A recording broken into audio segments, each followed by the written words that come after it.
Les AirPods sont devenus depuis longtemps bien plus qu'un phénomène de mode. Ils incarnent tout le génie d'Apple et leur vision de la technologie. Le succès des AirPods est tel qu'il n'est plus un simple accessoire, mais un produit à part entière dans l'écosystème d'Apple. C'est pourquoi il y a différentes gammes d'AirPods et ça peut engendrer de la confusion. Parmi les haut de gamme des AirPods, je vais vous aider à choisir entre les AirPods Pro et les AirPods Max. Tout d'abord, de quoi on parle? Cette vidéo est pour ceux qui hésitent à entreprendre des AirPods Pro deuxième génération ou des AirPods Max, même si les arguments valent aussi pour les AirPods Pro de première génération. Alors les AirPods Max sont sortis en décembre 2020 et sont donc les plus anciens des deux. Même si de nombreuses rumeurs circulent sur une potentielle mise à jour, ça ne changera rien à mon avis et à mes recommandations. Les AirPods Max donc, c'est un casque qui intègre toutes les innovations des AirPods, telles que la connectivité presque magique si vous possédez un iPhone, le basculement automatique entre vos appareils Apple permis par la puce H1, la réduction de bruit active et l'audio spatial. Mais c'est surtout, comme je le disais, un casque.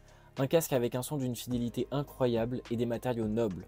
Tout ça accompagné par la Digital Crown, la même que sur l'Apple Watch qui permet de régler le volume et de mettre play ou pause. Les AirPods Pro, eux, réunissent toutes les fonctionnalités dont je viens de parler, sauf la Digital Crown, dans des écouteurs avec des fonctionnalités en plus. Notamment l'audio adaptatif, qui permet quand vous marchez dans la rue par exemple, de baisser le bruit des travaux à côté de vous. Il y a aussi la détection des conversations. Quand vous êtes en mode réduction de bruit et que vous parlez à quelqu'un, les AirPods vont le détecter et vous permettre d'entendre votre interlocuteur.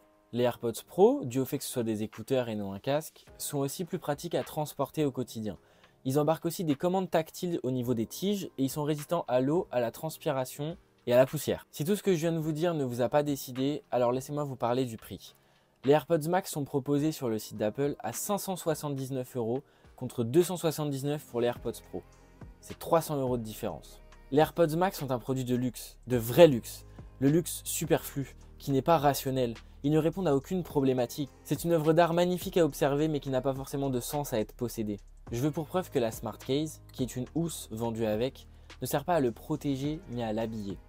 Les AirPods Pro sont plus fonctionnels, plus pratiques, plus agréables au quotidien.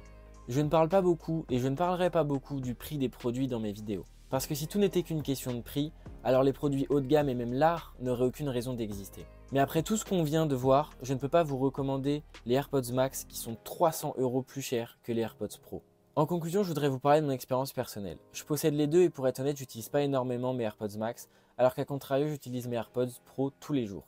Je ne pars même jamais de chez moi sans eux. Alors comme l'a dit Léo Duff, si vous avez plus que les moyens et une envie viscérale de les avoir, alors foncez.